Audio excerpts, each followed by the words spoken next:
I'm Loryn Napala. I live in Los Angeles. I grew up in Northern Virginia, and this is my Kora. It was made by the monks at Kora, which is a monastery about an hour and a half outside of Dakar, Senegal. And it is comprised of a rosewood wood sort of stem with the handles. This is a calabash, which is essentially a squash, and covered in in the old days it was antelope, and the strings were made out of antelope skin, but this is like a cow skin wrapped over the calabash, and this becomes sort of a resonator for the instrument, similar to like the body of a guitar. And then these are fishing line, and I believe the instrument sort of came about in the 18th century.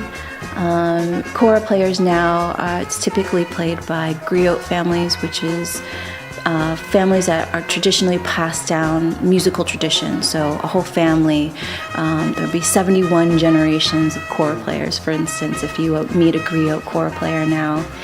And they pass along, they were the storytellers of the kingdoms and shared the stories of their history and created new stories about the culture, and that's how they shared information.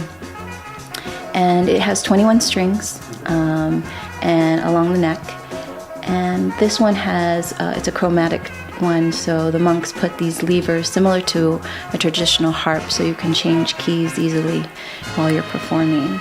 I recently had that added. How did you encounter and pick up these instruments? So about 5.5 years ago, I listened to this album. A friend of mine played it.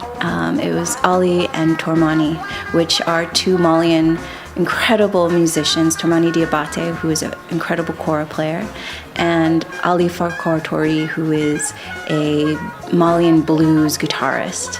And they had a series of collaborations. One is called In the Heart of the Moon, which in 2005 won a Grammy. But the album I listened to was, I think, released in 2010, just after Ali Farquhar passed away. And it was an incredible collaboration, and I heard this song called Doudou. And it has sort of Sabar sounds. It's a traditionally southern Senegal Mali song. And when I heard the song, I sort of stood up and couldn't help myself. I was, what is this noise? What is this sound? What is this incredible? And from that point on, I decided I just needed to listen to Kora music, and sort of started to devour anything that had Kora in it. And maybe about a year and a half later, a friend of mine said, oh, there's a place called Motherland Music in Inglewood. They have incredible different instruments all over, different countries, and I believe they have some Koras that we could go look at.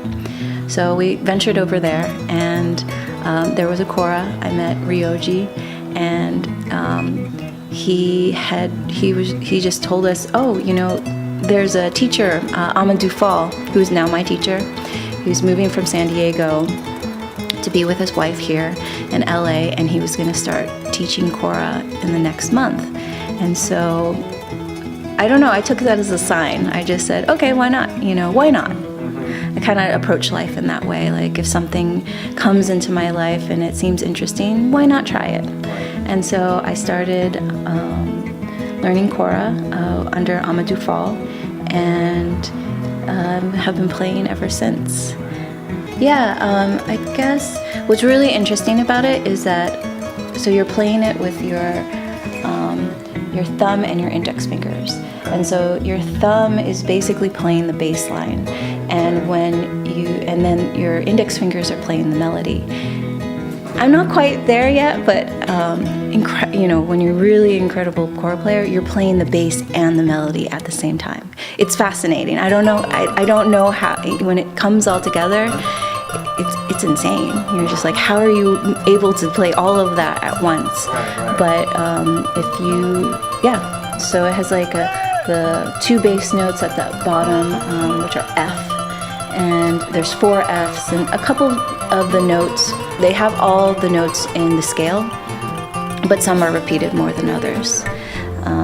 And I just want to learn Kora, and practice and get my technique down, but also along the way share the music that I've learned with people who don't know about it, and maybe learn more about Senegal and Africa, and bringing awareness to what's happening there, and using music and Kora as a really beautiful way to sort of blend it all together somehow.